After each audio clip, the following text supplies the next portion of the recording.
Hey guys, welcome back to Z-World News. Today's article will be Global Times. The Chinese view of the U.S.-Russia relations. So the article is titled, Putin Doesn't Trust Biden, Futile for Washington to Alienate China and Russia by Yang Cheng. So let's go ahead and get started. China and Russia are maintaining frequent communication and friendly interactions despite the U.S. trying to ease its tensions with Russia and concentrating on the competition with China. Strategists in Washington still want to follow their Cold War playbook to alienate China-Russia relations in order to serve U.S. interests.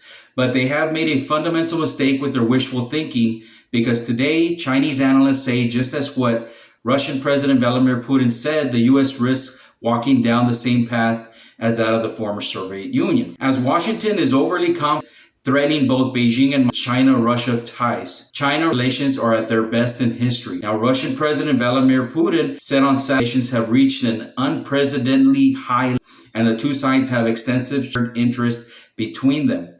Now, Russia is willing to deepen cooperation with China in more areas, Putin said via video link when he came from the Xinjiang news agency on China-Russia relations. Putin said this at a meeting with heads of major international news agencies held in St. Petersburg on Friday on the sidelines of the St. Petersburg International Economic Forum.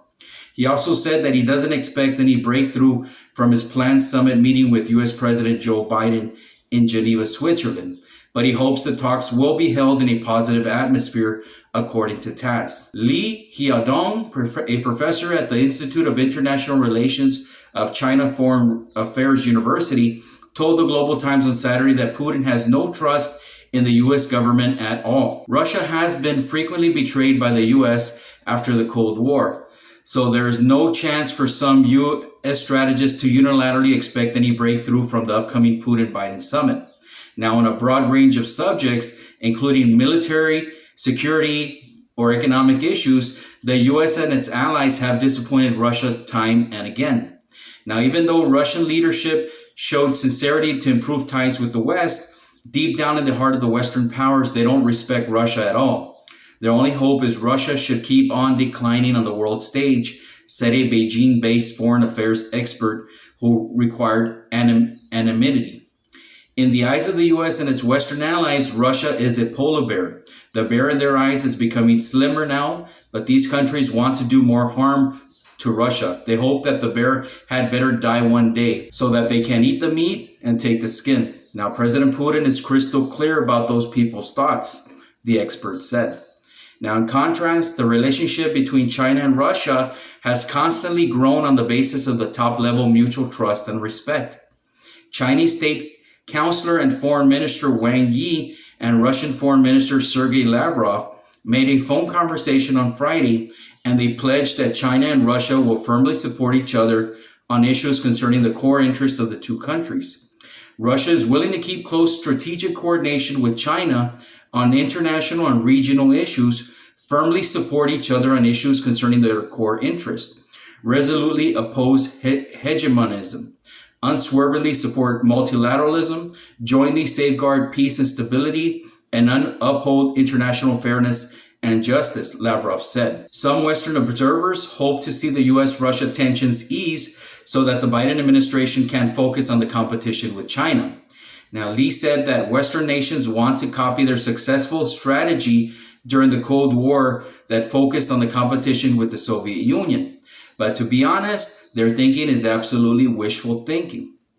Because the reason why the U.S. had a chance to pull China from the camp led by the Soviet Union is that the Soviet Union at that time had imposed serious threats against both the U.S. and China. So Beijing and Washington automatically reached consensus on who was their common enemy, Lee said. But today it's totally different case. The U.S., not China, is the one who is playing the role of the Soviet Union, pushing its two major competitors to stand closer and closer, said the anonymous foreign affairs expert. Now, Russia and China share the same understanding over this case. According to TASS, President Putin said at the Saturday's meeting that he was convinced that the U.S. is following a typical scenario of an empire, confident of their unlimited power and creating unnecessary problems for themselves until they can no longer cope with them. As a former citizen of the Soviet Union could see, The problem of empires is that they think they are so powerful that they can afford small inaccuracies and mistakes. Putin said, but problems will keep piling up, and at some point they are no longer able to cope with them. And the United States is now walking the Soviet Union's path, the Russian leader added. End of article. Okay. So that was a little bit of the Chinese perspective of how they see Russia and the U.S. relations.